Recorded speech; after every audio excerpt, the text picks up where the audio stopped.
मानव समाचार, मानवता के हक में। सुन्नी ताज़िया कमेटी की जानिब से हम लोगों ने म्यूनसिपल कॉरपोरेशन से मुतालबा किया कि हम लोगों को ताज़िया दफन करने के लिए जो सैकड़ों साल 100 साल से ज़्यादा अरसे से हमारा करबला गिरना नदी में रेत वगैरह ख़त्म हो गई है, ताज़िया दफन करने की बहुत दिक्कत आती है, तो हमको वहाँ पर कोई ऐसी ज़मीन दी जाए जो ताज़िया दफन करने के लिए हम इस्तेमाल कर सकें, वाल कंपाउंड वगैरह करके ऐसी ज़मीन दी जाए और ताज़िया रखने के लिए एक शेड बना करके दिया जाए। 2018 में वो ठहराव हमारे हक में महासभा में सभी पार्टियों के कारपोरेटर की राय से, एक राय से वो ठहराव पास हो गया। 19/9/2018 को ठहराव पास हुआ। असल बात ये है कि 2018 में जब ये ठहराव पास हुआ उस वक्त तक हम लोगों को भी ये मालूम नहीं था कि हमारे बुज़ुर्गों के ज़माने में कोई ज़मीन के ताल्लुक़ से राजा बहादुर से कोई बात हुई और सरकारी तौर पर कोई लेन देन हुआ, ये हमको नहीं मालूम था।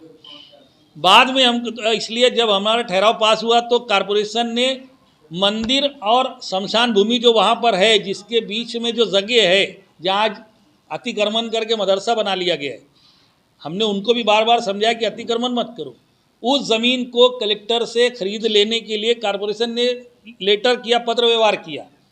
तब हमको लगा, उसी दरमियान में हमको कुछ कागजात हाथ लगे जिससे ये साबित हुआ कि शमशान भूमि के इस तरफ बहुत बड़ी जगह ताज़िया वालों के लिए राजा बहादुर के ज़माने की है। हमने उसके कागजात निकाले, हरकचंद शांतिलाल शाह से राजा बहादुर ने जगह लेकर के 81 आर जगह, लगभग 2.25 एकड़ जगह म्यूनसिपलिटी की, उस वक्त की म्यूनसिपलिटी को दी थी कि वहाँ पर ताज़िया वालों के लिए और शमशान भूमि वालों के लिए बना करके दिया जाए। ये देना म्यूनसिपलिटी को इसीलिए था क्योंकि बनाकर म्यूनसिपलिटी को देना था। म्यूनसिपलिटी ने वहाँ शमशान भूमि बना करके दे दी। ताज़िया वालों की जो जगह थी वो बना करके म्यूनसिपलिटी नहीं दी। उस वक्त जो लोग जिम्मेदार थे होंगे उनमें कुछ मीर जाफर मीर सादिक पैदा हुए होंगे, उस मामले में कुछ तनाज़ा हुआ होगा, तब से वो ज़मीन पड़ी थी। हम पैदा नहीं हुए थे जब की बात है ये, हम पैदा नहीं हुए थे जब की बात है ये।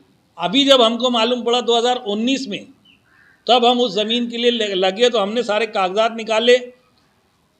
वो राजा बहादुर ने कब दिया था उसकी खरीदी, राजा बहादुर ने किससे ले करके दिया म्यूनसिपलिटी को वो खरीदी, उसके सारे रिकॉर्ड हमने निकाले। और वो निकाल करके अब हमने म्यूनसिपलिटी को बोला कि जब ये जगह है तो फिर इसी जगह को दो। और फिर म्यूनसिपलिटी ने, कॉरपोरेशन के लोगों ने उस पर कार्रवाई शुरू की। लेकिन वहाँ पर कुछ जो लोगों ने गलत जगह से वहाँ प्लॉट गिरा कर बेचना भी शुरू कर दिया। कुछ कारखाने बन गए, कुछ रंग की सूत रंगने की भट्टी हो गई। हमने वहाँ कॉरपोरेशन के ध्यान में लाया कि वहाँ तो अतिक्रमण हो रहा है, वो ज़मीन तो प्राइवेट बता के बेची जा रही है। उसके लिए प्रांत ऑफिसर ने भी विजिट की, वहाँ पर कमिश्नर ने भी विजिट की। वो लोग बोले कि हमारी ज़मीन है, उन्होंने उतारा बताया। तो प्रांत ऑफिसर ने बोला कि उतारे से कुछ नहीं होता, उतारा खरीदी के कागजात ले करके, अब जब अगर कॉरपोरेशन के पास भी उतारा है, कॉरपोरेशन के पास भी खरीदी है, तो जब दो जगह का ऐसा मामला होता है, दो लोग अपना अपना उतारा, अपनी अपनी खरीदी लेकर के खड़े होंगे, तब कागजात देखने के बाद किसकी जगह कहाँ है ये तय करके देने के लिए सरकार का एक अदारा होता है, भूमि अभिलेख मराठी में बोलते हैं, लैंड रिकॉर्ड ऑफिस बोलते हैं अंग्रेजी में, जिसको हम सरकारी मोजनी बोलते हैं। सरकारी मोजनी का एक अलग ऑफिस होता है। प्रांत ऑफिसर ने बोला कि दोनों अपने अपने कागजात लेकर के जाओ, सरकारी मोजनी करवाओ। हमने भी मोजनी करवाई, प्रांत ऑफिसर ने मोजनी करवाया और कॉरपोरेशन ने भी 12,000 रुपया उनकी फ़ीस भर करके सरकारी मोजनी करवा ली। सरकारी मोजनी करने वालों ने आ करके कॉरपोरेशन की ज़मीन की निशानदेही कर दी है, वहाँ पर डिमार्केशन हुआ है। उस ज़मीन पर कॉरपोरेशन की ज़मीन कहाँ तक है उसकी सारे मोजमाप हो गया। लेकिन जो लोग 115(1)(8) होने का दावा कर रहे हैं या दो दूसरे लोग हैं, उन्होंने आज तक सरकारी ऑफिस में जा करके उनकी ज़मीन मोजनी करवा लेने की काम नहीं किया, सिर्फ दावा कर रहे हैं कि हमारी है। अब सरकारी ऑफिस ने मोज करके म्यूनसिपलिटी को दिया है और म्यूनसिपलिटी के कॉरपोरेशन के लोगों ने उस जगह का जो लोग हैं उनको ये तय हो गया कि ये ज़मीन अतिक्रमण है, ये जो लोग हैं ये सब अतिक्रमण, हमारी ज़मीन पर अतिक्रमण किए हुए, इसलिए उनको नोटिस दी गई, पुलिस बंदोबस्त मांगा गया और उन लोगों को उठा करके वहाँ पर ताज़िया दफन करने के लिए शेड बना करके गेट के लगा करके दिया जाएगा और उसके अंदर जो है 40 लाख रुपए के बजट से एक शेड बनाया जाएगा जिसमें ताज़िया रखा जाएगा। 31/3/2023 को इसका वर्क ऑर्डर ठेकेदार को दिया जा चुका है अतिक्रमण निकालने के लिए कारपोरेशन के कमिश्नर ने कई मरतबा लेटर दिया, पुलिस बंदोबस्त नहीं मिल रहा था, साल भर से कार्रवाई चल रही थी, कई मरतबा लेटर दिया गया, कुछ अड़चन थी, पुलिस बंदोबस्त नहीं मिल रहा था। उन अड़चन को हम लोगों ने बीच में पढ़ करके दूर करवाया। 6 जुलाई को वो अतिक्रमण निकालने के लिए पुलिस बंदोबस्त का लेटर भी मिल गया और पूरी कारपोरेशन की तैयारी थी। मगर कहीं न कहीं वो जो ज़मीन है गैर कानूनी तौर पर कुछ लोगों ने बेची है, और जिन लोगों ने उस ज़मीन का उनका हक न होते हुए बेचा है, उन्होंने तो एकदम फुकड़ में उनको पैसा मिला है ना। और एक अंदाजे के मुताबिक, मोहतात अंदाजे के मुताबिक 4 करोड़ रुपए में वो ज़मीन बेच डाली। उनके पास 4 करोड़ रुपया, तो वो कहीं ना कहीं पैसा चला करके डिपार्टमेंट को गुमराह करके काम रुकवाने की कोशिश कर रहे हैं। उसी काम रुकवाने की कड़ी के तौर पर वो जो नोटिस दी गई, हालांकि उसकी कोई ज़रूरत नहीं थी, एक नोटिस साल भर पहले दी जा चुकी है, दूसरी नोटिस की ज़रूरत नहीं थी, मगर नोटिस दी गई। और उस नोटिस के सहारे कुछ झोपड़े वाले, सिर्फ 27 में से 6 झोपड़े वाले कोर्ट गए, उनको 20 तारीख तक स्टे उसको मिला है, 20 को फैसला होगा आगे स्टे रहेगा कि नहीं रहेगा। लेकिन वो जो दावा है, हमने कापी ली है उसकी, वो दावा उनका ज़मीन की मालकी का नहीं है, नोटिस देने का जो तरीक़ाकार है वो गलत है, ऐसा बोल करके दावा दाखिल किए। कल अगर वो दावा उनका कोर्ट ने मान भी लिया, कोर्ट में केस जीत भी गए, तो सिर्फ यही होगा कि इस नोटिस पर कार्रवाई नहीं होगी, अब नए सिरे से सही ढंग से नोटिस देने की बात आ जाएगी। अब सवाल हम पर सुन्नी ताजिया कमेटी पर बार बार ये इल्ज़ाम लगाया गया, बहुत व्हाट्सअप चलाया गया कि ताजिया हुसैनी सागर के नाम पर हम गरीबों के झोपड़े उखाड़ने की बात कर रहे हैं। हम किसी गरीब झोपड़े वाले के झोपड़ा उजाड़ा जाए उसके हक में नहीं है, लेकिन हम 2019 से वहाँ पर जाकर बोल रहे हैं कि ये ज़मीन ताजिया की है, उसके बावजूद लोग वहाँ बसते गए। जब हम पहली मरतबा गए तो वहाँ 4 मकानात थे, आज 27 है। हम ही बोल रहे हैं, ऐसा नहीं है, कमिश्नर जाकर बोल रहे हैं, प्रांत ऑफिसर दौरा कर रहे हैं, तहसीलदार आ रहे हैं, सब लोग आकर के वहाँ बोल रहे हैं कि ये ज़मीन ताजिया वालों की है। उसके बावजूद अगर कोई खरीद रहा है और बना रहा है तो उसके हम गुनहगार हैं क्या? हमारी ज़मीन हम खाली करवाएंगे। इमाम हुसैन ने किसी को बसाया था और किसी को उजाड़ा नहीं था।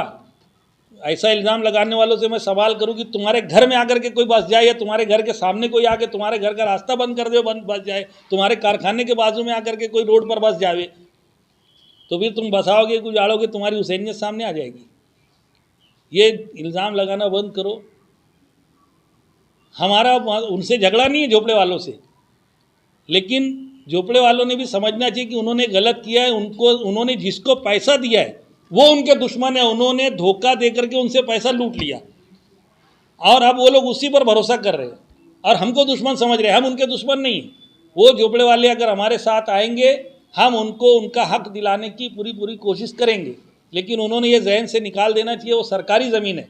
अगर आज हम वो जगह को छोड़ भी दें, लड़ाई हम ख़त्म कर दें, तो वो जगह के मालक कभी बनने वाले नहीं है। बहुत सारी कॉलोनियाँ बनी है, गैर कानूनी झोपड़पट्टियों को उखाड़ने के लिए गवर्नमेंट कॉलोनियाँ बनाती है, मगर वहीं मुस्तकिल किसी करती नहीं।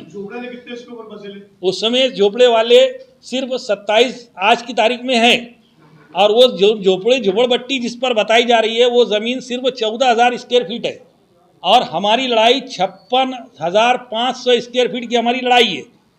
ये भी ध्यान रखें झोपड़े वाले भी और शहर के लोग भी, कि वहाँ 81 आर जगह जो कारपोरेशन के उतारे पर है, उसमें 24.5 आर जगह पर शमशान भूमि बनी हुई है। 24.5 आर 81 आर में से निकालने के बाद जो 56.5 आर मतलब 56,500 स्क्वायर फीट ज़मीन जो है वो हम लोगों को देने की बात है। कलेक्टर ने भी सिफारिश की है, कलेक्टर ने डायरेक्शन दी है, हिदायत दी है, प्रांत ने भी सिफारिश की है, महासभा ने भी ठहराव पास किया, सब कुछ मंजूरी हमारे हक में है। वो 56,500 स्क्वायर फीट का हमारा झगड़ा है, और ये झोपड़पट्टी सिर्फ 14,000 पर है। और वो जो बकिया लोग हैं, कारखानेदार, धन्ना सेठ, ज़मीन बेचने वाले, ज़मीन माफिया, उन लोगों को वो लोग पर्दे के पीछे, और ये लोग पैसा दे करके झोपड़पट्टी वालों को आगे करके अपनी ज़मीन माफिया लोग अपना बचाव कर रहे हैं। ये कब तक बचाव करेंगे, कब तक बचेंगे, ये वक्त बताएगा। कोर्ट में हम भी खड़े होने वाले हैं, और ये लड़ाई हमारी वहाँ हमारा हक की जगह है, वो हमको वहाँ चाहिए। बाप दादा से हमारा करबला है, वो हम छोड़ करके जाने वाले नहीं हैं। मैं ख़त्म हो जाऊंगा, हमारी आने वाली कमेटी उसकी लड़ाई जारी रखेंगी, हम उनके हक में हैं। और एक बात जो बोली जा रही है कि ताजिया डुबाने की जगह यहाँ है, ताजिया घर वहाँ बन रहा है, इसलिए अब कोई दूसरे ताजिया घर की ज़रूरत नहीं है। ताजिया इमाम हुसैन की याद के लिए इमाम हुसैन का सच्चा मानने वाला चाहेगा कि एक ताज़िए की बजाय 2 बन जाए, 2 की बजाय 4 बन जाए, 4 की बजाय 8 बन जाए। हम इमाम हुसैन के मानने वाले हैं। इमाम हुसैन के नाम से जो ताज़िया रखने की जगह या ताज़िया घर होगा या हुसैनी सागर होगा, वो 1 की बजाय 2 बने। हमने शेख रशीद और एक मौजूदा कमिश्नर को बोला था कि दोनों बना दो और दोनों उन्हीं को दे दो, शहर ताजिया कमेटी वालों को ही दोनों दे दो, हमको नहीं चाहिए, मगर बनना चाहिए। हम इस मत के हैं कि 2 की बजाय 4 बन जाए। नहीं है तो तुम उनको देने का क्या? जो उनका सरदार है वो ताजिएदार नहीं है, उसमें कुछ ताजिया शहर ताजिया कमेटी का जो सरदार है वो ताजिएदार नहीं है। ऐसे मुसलमान है नमाज पढ़ने के लिए जमात खड़ी की, इमाम बाहर से लेके आए, जो ईमान वाला नहीं उसको ही इमामत दे दिए।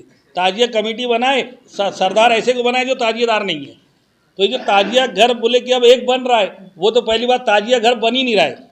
मेरे पास रिकॉर्ड है, ताजिया घर को बुरखे में ढांक दिया गया है, ताजिया घर को बुरखे में ढांक दिया है। वहाँ हुसैनी लाइब्रेरी के नाम से कागज़ चल रहे, अभी पूरे कागज़ मंजूर नहीं है। काम क्यों चल रहा है, कैसे चल रहा है? बगैर टेंडर के काम चालू है, बगैर टेंडर के काम चालू है। तो वो जो ताजिया घर, अब ये जो बोल रहे हैं कि दूसरा बनने नहीं दे, दूसरा नहीं बनना चाहिए। हमको तो 4 बन जाए, हमको उसमें खुशी होंगी। लेकिन अगर हमारे साथ छेड़खानी करके कुछ होता होगा तो वो हमको नहीं चलेगा। हम जो है तो हुसैनी सागर किसी एक बनाने की बात नहीं कर रहे। वहाँ जो पूरा इलाका है, उस पूरे इलाके को हुसैनी सागर नाम देने की बात की है और उसको महासभा से मंजूरी मिल चुकी है।